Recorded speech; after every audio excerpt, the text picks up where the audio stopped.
So the paper's on Hegel. Hegel is notoriously difficult. And it's on Hegel's Phenomenology of Spirit, a notoriously difficult text. Now, there are all sorts of famous sections from the Phenomenology of Spirit. Perhaps you've heard about his argument from sense certainty.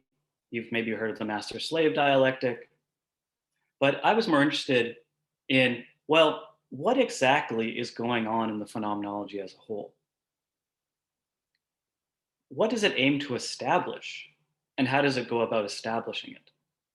So there's these isolated claims, there are these isolated sections that are interesting, but I just want to know on a whole, what does it take itself to be doing?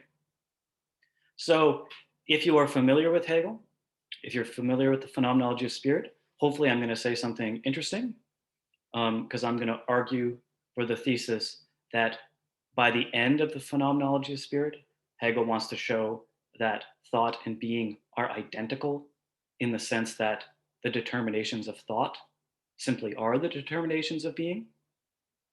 And if you have not read the Phenomenology of Spirit and you're hearing about this for the first time, I'm going to be presenting, as it were, perhaps an argumentative strategy for understanding what's going on with the phenomenology. So if you have yet to dip your toes in the phenomenology, I think this actually would be a great place to start. I have included in the chat a handout. Do I have to reattach it or can they see it? I think you'll have to resend it. Okay. It's not at all complex. It just has the 4 passages I quoted. Hegel's quite dense. So when I get to the passages, I'll point that out. You could read along with me. Okay, so without further ado. So my talk, as I said, will examine the relationship between thought and being in Hegel's Phenomenology of Spirit. Its overall aim, its overall goal, will be to get a precise sense of how it is Hegel thinks thought and being relate. And it's going to do so in order to make sense of Hegel's famous claim that by the end of the Phenomenology of Spirit, that in some sense, thought and being are identical. I will begin by examining Hegel's notion of consciousness and show why, for Hegel, only consciousness can provide the standard by which we can measure knowledge claims. I will then go on to argue that the nature of being can only truly be discovered by having consciousness undergo a process of education, which is the Phenomenology of Spirit itself. And finally, I want to argue that the identity posited between thought and being, right, the relationship between thought and being established at the final stage of this process of education, should be understood as the insight that the determinations of thought are one and the same as the determinations of being. And I can say more about that. As Hegel makes clear in the introduction to the Phenomenology of Spirit, the work is concerned with the manifold shapes of consciousness.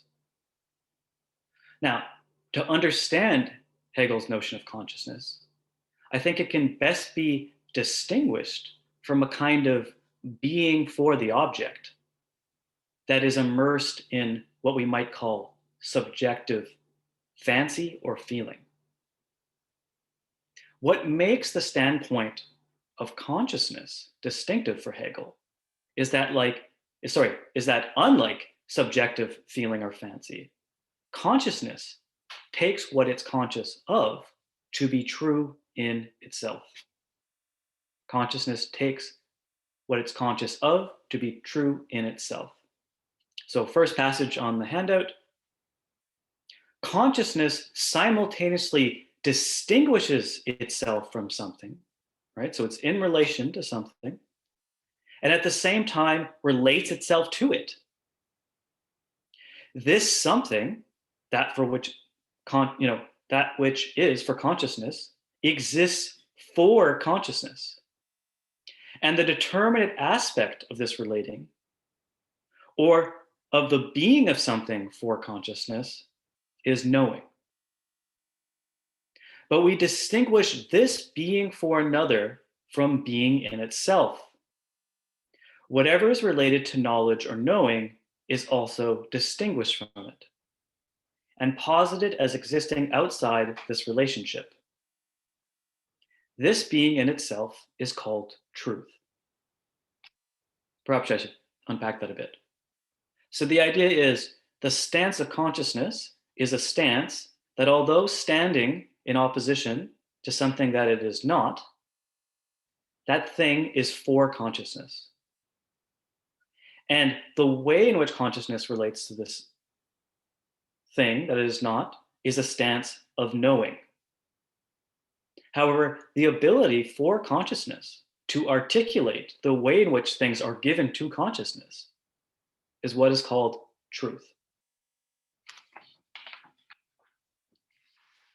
So, the claim of consciousness is essentially ontological. It is the claim that there is something, and that moreover, consciousness can know what that something is. Yet, once this is recognized, that is, once consciousness acknowledges that to be conscious proper is not simply to remain within the providence of its own feelings, but to be bound to what it knows to be, the question arises whether or not consciousness properly grasps what it purportedly knows to be. Let me say that again. The question arises whether or not consciousness properly grasps or perhaps can articulate what it knows to be. That is, although consciousness relates itself to what is by virtue of its being consciousness, there still remains the further issue or whether or not consciousness itself fully comprehends what its conception truly involves.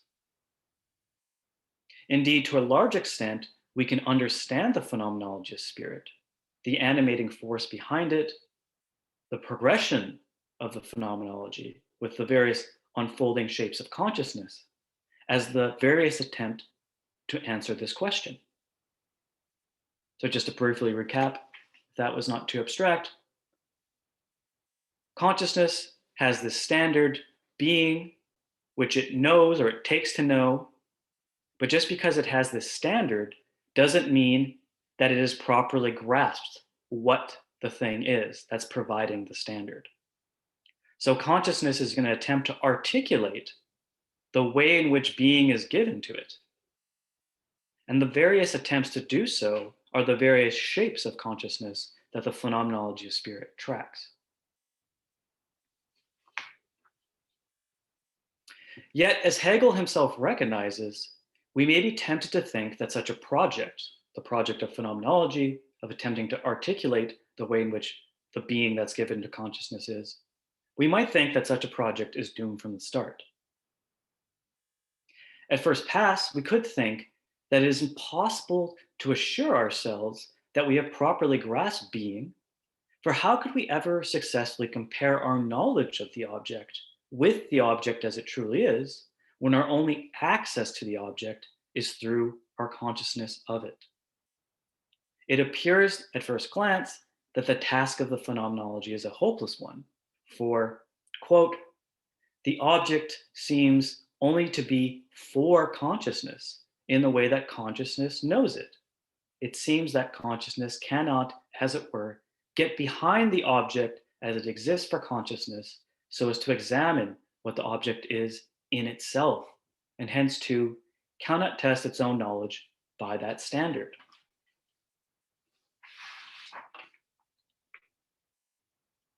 Such a skeptical line of thought finds its most famous expression, of course, in Descartes' Meditations. Having established the ontological distinctiveness of the thinking subject from the extended world, Descartes is faced with the vexing problem of explaining how the direct and immediate objects of its knowledge, of his knowledge, can ever match up with the way things really are outside in the mind independent world. For to pose the problem more generally, If the knowledge generated between the immaterial soul and the corporeal world belongs to the knowing subject, moreover, to an aspect of the knowing subject that is essentially distinct in nature from that which it is directed and against which it is measured, the mind's ideas, then how can the mind ever come into direct contact with its object? How can the subject ever transcend the veil of its ideas in order to check the correspondence between its cognitions and the way things truly are in the external realm? Right? So the idea is in the interaction between the mind and the external world, the mind has to represent the external world. So what we're in contact with, even at the level of perceptions, are representations. So although we can certainly make true claims about things as they're given to us, we can make representations essentially about other representations. We can think about our perceptions and say correctly, the cup is black. There's this meta skeptical worry that, well, if the very standard by which I'm measuring my knowledge claims, the cup is black and not red, right? If itself is a representation, well, how do I know that the object outside the mind itself corresponds? How do I get, as it were, like a sideways glance on my own knowing relation, given that this will always happen within the mind? That would simply just furnish me with more ideas. Now, for his part, Kant attempted to overcome this Cartesian impasse by showing that objects of possible experience, and hence the multifarious knowledge claims we can make about such objects, presuppose our transcendental framework in order to appear at all. By demonstrating that finite rational beings are not cut off from the objects of their cognition, but that the unity and the structure of entities within the world depend upon a synthesizing subject, Kant had sought to undermine Cartesian worries about the external world by grounding our claims in a reality that is not wholly distinct from the subject that represents it.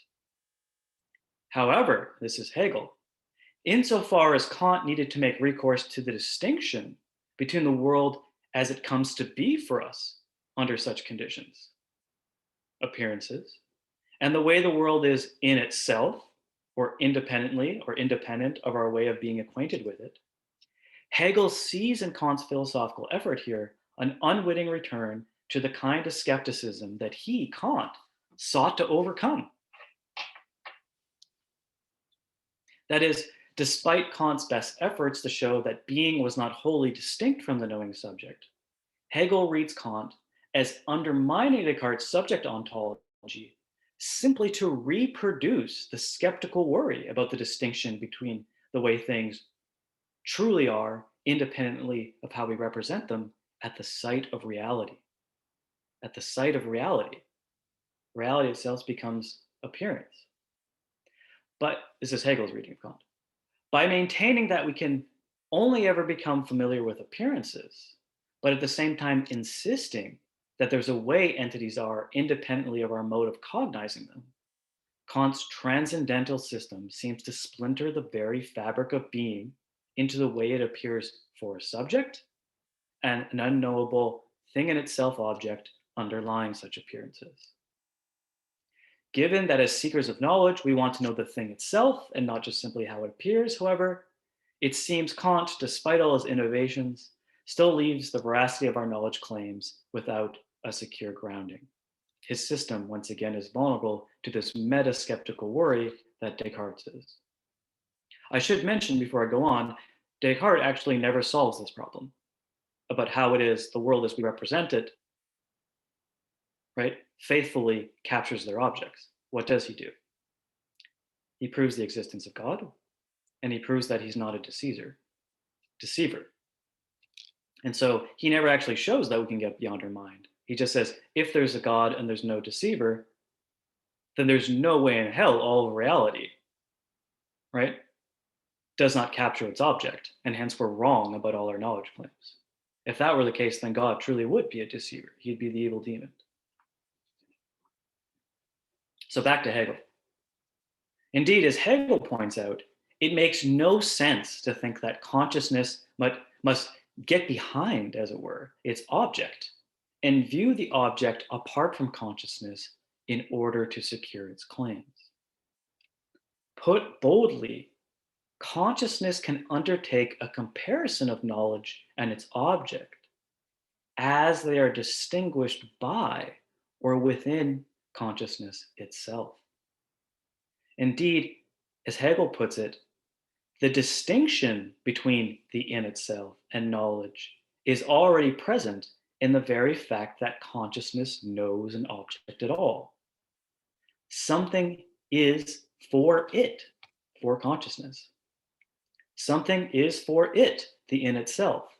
And knowledge, the being of the object for consciousness as knowledge, is for it another moment of consciousness. So, once again, the idea is that within consciousness, we have the standard of the in itself. But the question is whether or not consciousness can itself articulate the way in which things are presented to consciousness. That is, insofar as consciousness is conscious of something, it is always already acquainted with the being in itself, which provides the measure or standard with which it can assess its ontological claims. By virtue of our consciously relating to what is, we do not need to compare our knowledge of being with the object apart from consciousness, or perhaps our experience of it, but can compare this moment of relating to what is presented in consciousness. As Hegel puts it, consciousness is, on the one hand, consciousness of the object, and on the other, consciousness of itself. Consciousness of what for it is the true, and consciousness of its knowledge of the truth. Since both are for the same consciousness, this consciousness itself is their comparison. It is for the same consciousness to know whether its knowledge of the object corresponds to its object or not. To better see this point, suppose a thinker asserted that our consciousness of the object, our consciousness of being, or our way of being acquainted with being, in fact falsified it. Sometimes this claim is attributed to Nietzsche. So suppose that the way in which we are acquainted with the world, in fact, falsifies it, and hence our knowledge can never truly capture the nature of being. Could such a claim be coherently maintained? In order to know that our mode of cognition falsified the object, we would have to have some measure of the true. Moreover, some measure of the true available to consciousness, by which we could distinguish the so-called distorting influence of our thought from being in itself.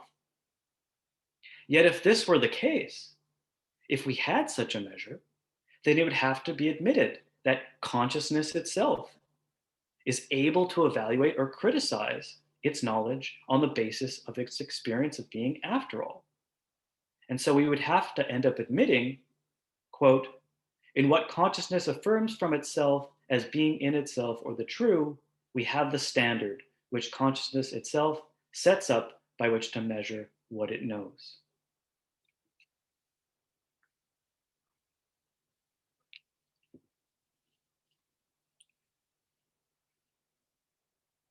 Now, from what has been said so far, it's clear that Hegel does not understand the task of the phenomenology as determining whether or not consciousness accurately mirrors a reality wholly independent of consciousness, but of rather determining the extent to which, as conscious agents, we fully grasp what our experience of the world actually entails.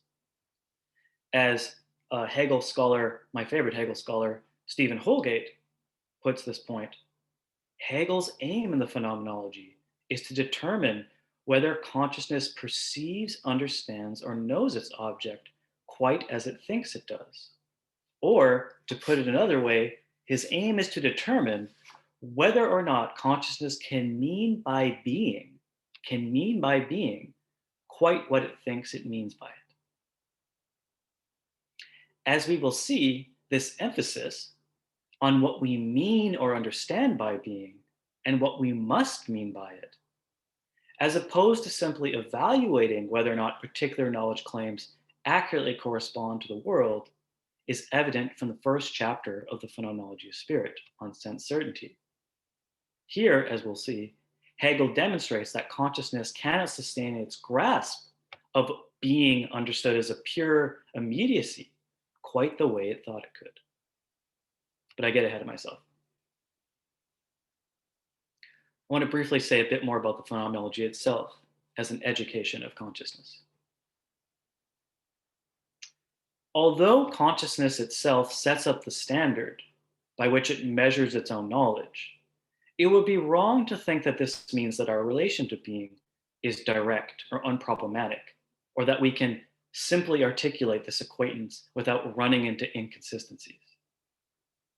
In fact, the journey of the phenomenology of spirit, the various shapes of consciousness, as I put it, or as Hegel put it, which I mentioned, the various shapes of consciousness as they struggle to articulate consciousness's relation to being itself, is actually a process of education.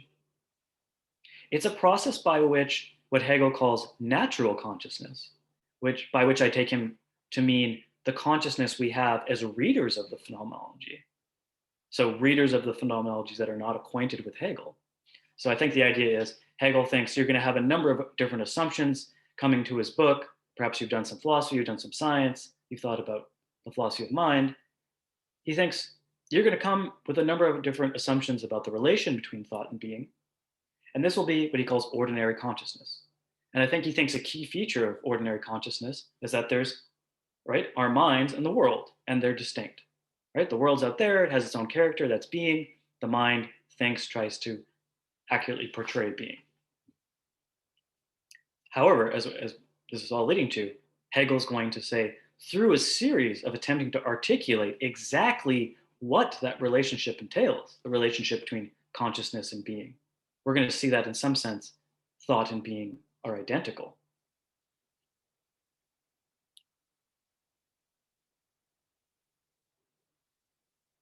So, the journey of the phenomenology, if my interpretation is correct, begins by examining what this natural consciousness takes to be the least contentious and most basic of certainties. That consciousness of any particular object, say this cup, is this here and now. Right? So the idea is Hegel wants to kick off the phenomenology of spirit by talking about how it is we typically take things to be. And he says, let's just start with the least contentious, least complicated notion we have of being. Well, we can always say of everything, this, here, and now. Right? We can all agree on that. No. However, even this bare notion, which apparently provides the most straightforward account of being, undermines itself simply by being articulated. Right? We attempt to mean something, but in and through articulating that meaning, something else, right, is actually demonstrated. The claim of this is called sense certainty. The claim of sense certainty that this is here and now fails on its own terms or its own account. For any attempt to articulate what would be the pure thisness of being requires that we employ universal concepts. Indexicals like this or here or now. I can say this here and now, this here and now, this here and now. And like saying black or cup, I'm utilizing universal concepts. So strangely enough, even when I'm saying this here and now, I'm not really capturing the this of here and now in all its immediate particularity. To distinguish this cup from other things and capture the here and now, the thisness of it, I need to use concepts. I need to use indexicals. So it requires that we employ universal concepts. And hence this demonstrates that in fact, we do not have an immediate relation to what is there at all. Rather, our experience, even at this most basic level, is structured by our conceptual apparatus. This is passage 3. Hegel. We do not strictly say what in sense certainty we mean to say, this here and now. But language, as we see, is the more truthful.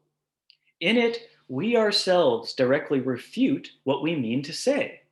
And since the universal is the true content of self certainty, and language expresses its true content alone, it is just not possible for us ever to say or express in words a sensuous being that we mean. So the very attempt to articulate the most straightforward relation we could think of between thought and being, that things are here and now, shows us something about that relation, that it's conceptually mediated.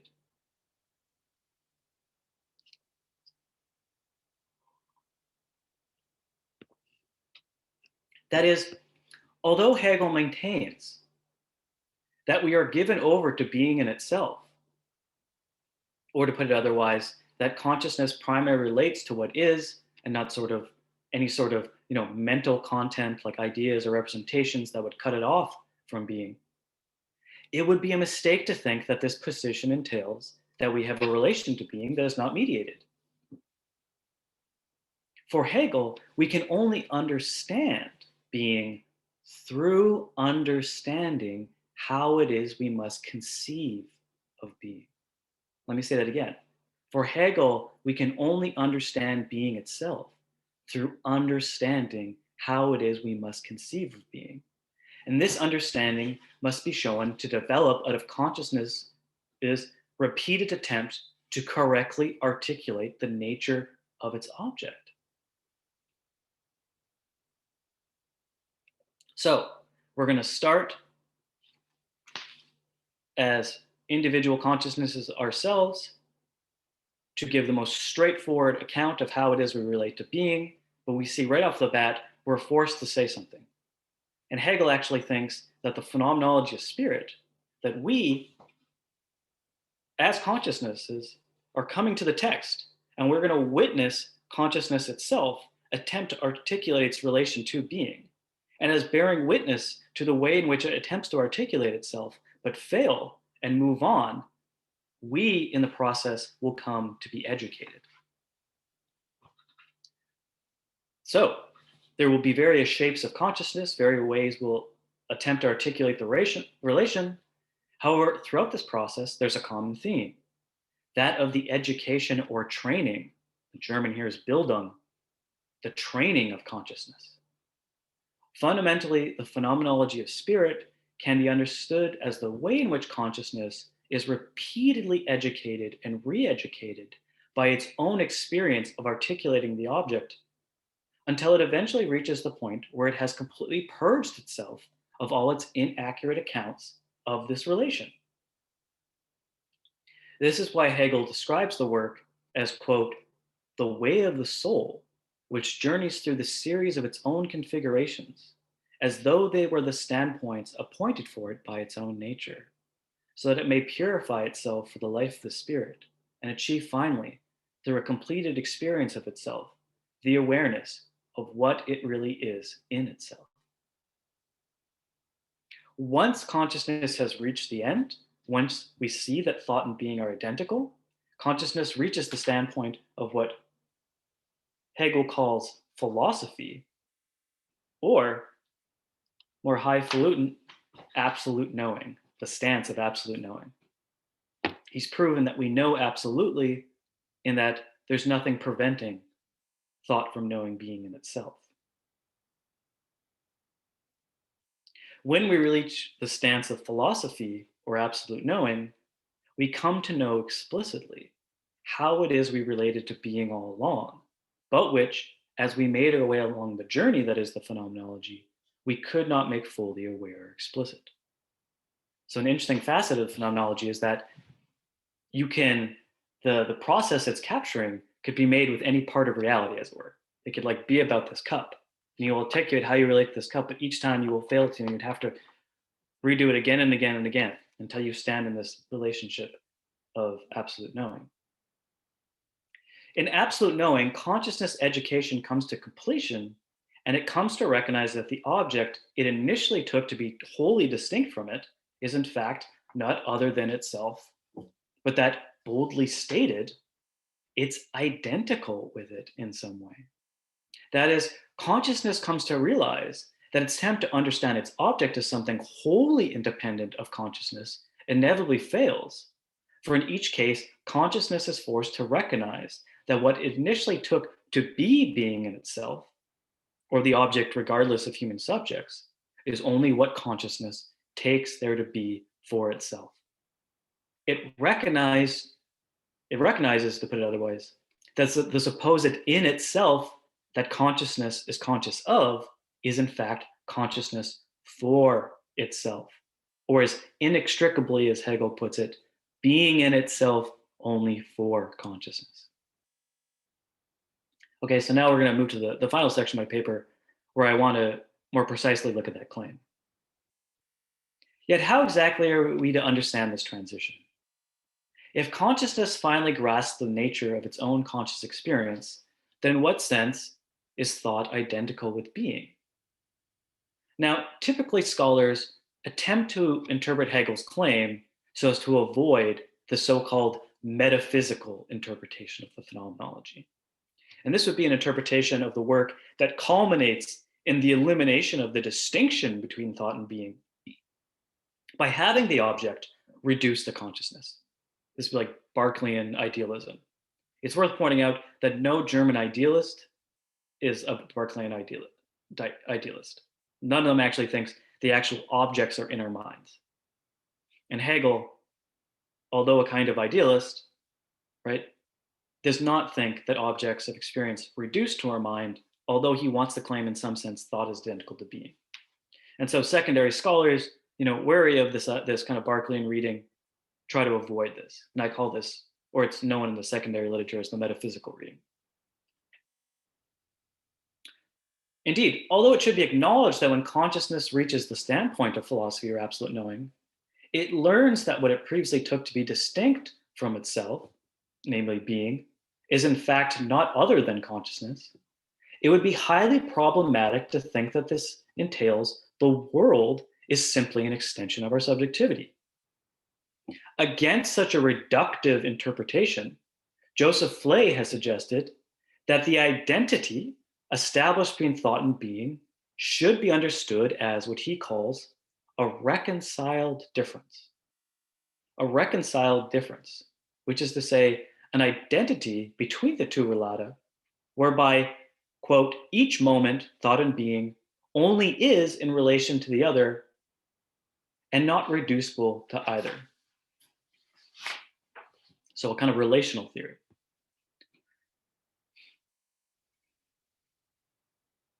Despite accepting Hegel's claim that by the end of the dialectic, consciousness learns what it is conscious of is not something distinct over and against it, Flay argues that this position does not simply do away with the idea of an independent realm of entities. Rather, in absolute knowing for Flay, consciousness comes to understand that it is simply one pole in a mutually determining relationship. However, as Holgate, who's my hero, right? So, as Holgate argues, it does not seem like Flay's interpretation can coherently sustain itself given Hegel's strong ontological commitments. If absolute knowing involves a relation of thought to something other than thought, but this other can only be understood or meaningfully determined as thought, then how can Hegel claim that we stand in relation to something other to thought at all? That is, if the supposed other of thought can only be grasped in terms of thought, then it would seem, once again, we'd be in the position of needing to show that there's a distinction, an otherness to being that we stand in relations with, right? So it doesn't matter if the two are reciprocally determining, this still reproduces the problem. Flay's position, argues Holgate, inevitably slips back into the kind of metaphysical interpretation it sought to avoid. Because it says the object determines consciousness, sure, but consciousness reciprocally determines the object. Well, given that consciousness is determining the object, and I have no stance independent of that, how do I know that I'm actually determining, as it were, correctly? Or that what's the nature of the object independent of that determination? So it appears the best way to move forward is to preserve the kind of relationality that Flay thought was important, where the objects just don't reduce to consciousness, while at the same time not falling into the pitfall of the kind of skepticism that it ultimately ends up being vulnerable to. Lumsden, for instance, understands absolute knowing as a mode of consciousness that relates to something that is not totally other than consciousness, but is different from it and not reducible to consciousness. For Lumsden, these two demands can be met if absolute knowing is understood as a mode of consciousness that relates to, and so is conscious of, its own objective conditions, meaning consciousness' own objective conditions. That is, the conditions that have given rise to the very consciousness that an absolute knowing it becomes conscious of. So, for those of you who just did the Hegel and Marx course with me, it would be something like the following. Hegel argues in the philosophy of history that, once again, reason is not simply some timeless capacity that we have, right? But actually, reason is also the way in which rational agents with such a capacity externalize their reason so as to allow reality to reflect that reason. And in such a way, at different points in history, different rational actors will actually have a kind of reality that is reflective not so much as this other being, but actually an extension of rationality. And so the idea seems to be here, if you were to trace the history of the way in which rational actors externalize their reason in the world, say in different institutions and stuff like this, then you're actually given account of how and then those very institutions themselves give rise to are the conditions in which individual actors have their reason. If you determine that process, then you would have something like consciousness coming to know itself, but not wholly itself, because it's not actually those institutions.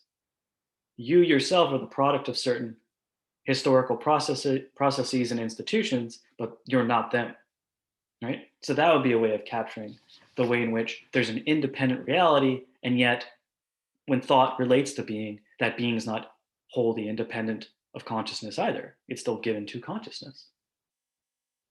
I mean, pretty good idea to interpret Hegel here. These conditions, claims Lumsden, are constituted by history, language, and culture, and together make up the objective world of intersubjectivity that develops according to a logic that no individual consciousness can master, but is always already the product of. By becoming aware of this, what he calls matrix of conceptual relations, consciousness, on the one hand, is made aware of the disparity between itself and the history that gave rise to it. And on the other hand, experiences an expanded sense of self insofar as it recognizes its identity is constituted and informed by the historical conditions that it relates to. In other words, in absolute knowing, consciousness no longer understands its relation to being in terms of a thought being dichotomy, but recognizes that as an instance of an entity that is constituted by a context that lies outside of it, consciousness must conceive itself as a particular consciousness relating to the very universal consciousness that posited it. Or to put it in other terms, perhaps more familiar to the rest of you, we come to recognize that we are spirit, that spirit is coming to self consciousness in us, in and through our tracing these histories. So Lumsden's interpretation is intriguing insofar as he gives a cogent explanation of how the distinction between thought and being can be overcome, while at the same time showing that the other of consciousness can still be understood to transcend that consciousness. It's not reducible to it. I am not the political institution. However, once again, it is highly questionable whether Hegel himself understood the stance of absolute knowing as one in which consciousness actually relates to anything other than itself at all.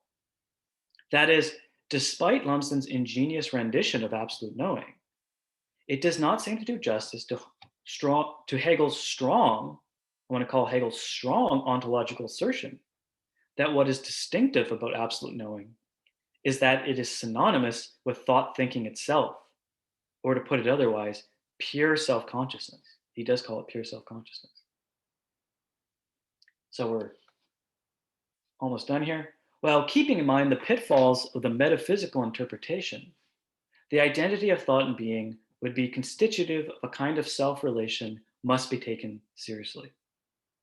So, to restate the problem, if the identity of thought and being is to be understood in terms of the dissolution of the knower and the known, then how can we avoid understanding this identity claim as entailing or not entailing that being reduces to thought, especially, especially when absolute knowing is characterized as a form of self-consciousness and a pure form of that? Well, I think the correct reading can be found in the Phenomenology. And I think we get our first hint of how we're to understand absolute knowing or the philosophical stance in the final section, where Hegel explains, quote, that absolute knowing is the spirit which gives its complete and true content the form of the self, end quote. Spirit gives its complete and true content the form of the self, and so recognizes that there is an equality between itself and that truth that it knows. By that, I take him to mean that absolute knowing is privileged. It's a privileged stance of consciousness insofar as it recognizes a fact about consciousness that previous modes of consciousness, various shapes, did not fully comprehend. Namely, that the determinations of the object of consciousness cannot be divorced from the determinations of thought itself. Or more precisely, that the determinations of being and the determinations of thought are one and the same. Thought and being are identical, to put it simply, because they share in a common form. Final passage. Whereas in the phenomenology of spirit, each moment is the difference of knowledge and truth, and is the movement in which that difference is canceled, science, and this is taken up in Hegel's logic, this is philosophy proper, and not just the journey to the stance of consciousness that would do philosophy. Science, on the other hand, does not contain this difference and the canceling on it. On the contrary, since the moment has the form of the concept, it unites the objective form of the truth and the knowing self in an immediate unity. Despite their claim to elucidate the nature of Hegel's identity claim, it seems that both Flay and Lumsden are still caught up in a picture of cognition that Hegel ultimately wants to undermine. The issue is not how we can maintain the independence of an external realm, given that all entities are intrinsically bound up with the subject's conceptual apparatus, with consciousness. Rather, what Hegel wants us to see is that what is exhibits the same conceptual structure as thought. There is no problem of one of the relata reducing to the other, for they are unified only insofar as they share in this common form. In this sense, Hegel can claim that in absolute knowing, thought thinks itself and nothing else, perhaps being kind of cheeky, without having that external reality become thought, simply because discovering the categories of thought through pure thinking, which is what Hegel does in the logic, in doing so, consciousness simultaneously discovers the determinations of being. As Holgate puts it, in absolute knowing, the separation of the object known from the certainty of oneself is dissolved, and certainty of oneself becomes one with knowledge of the truth. Final thoughts. The innovative character of Hegel's investigation lies in the fact that he no longer indulges the project of showing how our ontological claims can truly correspond to what is, as if knowing and being mark the ends of two different poles that need to be bridged. Rather, he offers an eminent dialectical determination of how consciousness actually conceives of what is, an examination that is concerned not so much with showing that certain knowledge claims capture a reality out there independent of consciousness, but an education that eventually sets us up to grasp how consciousness must, and in fact does, mean by being. In this way, we can understand the accomplishment of absolute knowing is not so much overcoming an epistemological gap between subject and object, but showing that the ontological commitments informing this distinction collapse as we are forced to reflect on what we mean and indeed are compelled to mean by being. Hegel's logic, which comes after the phenomenology, thus takes off from the insight that our categories don't need to apply to an indifferent given reality, so called being in itself, because they were never trapped, as it were, within consciousness in the first place. There is no moment of pre-givenness, as sense certainty showed, that is then conceptualized by a consciousness, but only more informed notions of how it is consciousness actually determines being, and these determinations can be discovered eminently within thought itself. Although such pure thinking is no longer embroiled in externality, it logically unfolds the nature of being simply by discovering the forms that determine thought and being alike. Thank you so much. Thank you so much, Dr. Blezy, for the excellent presentation. So we can begin the question and answer session now. So you can either raise your hand or you can type in the chat and then I can read out the question. I'll give you a couple minutes to think of a question.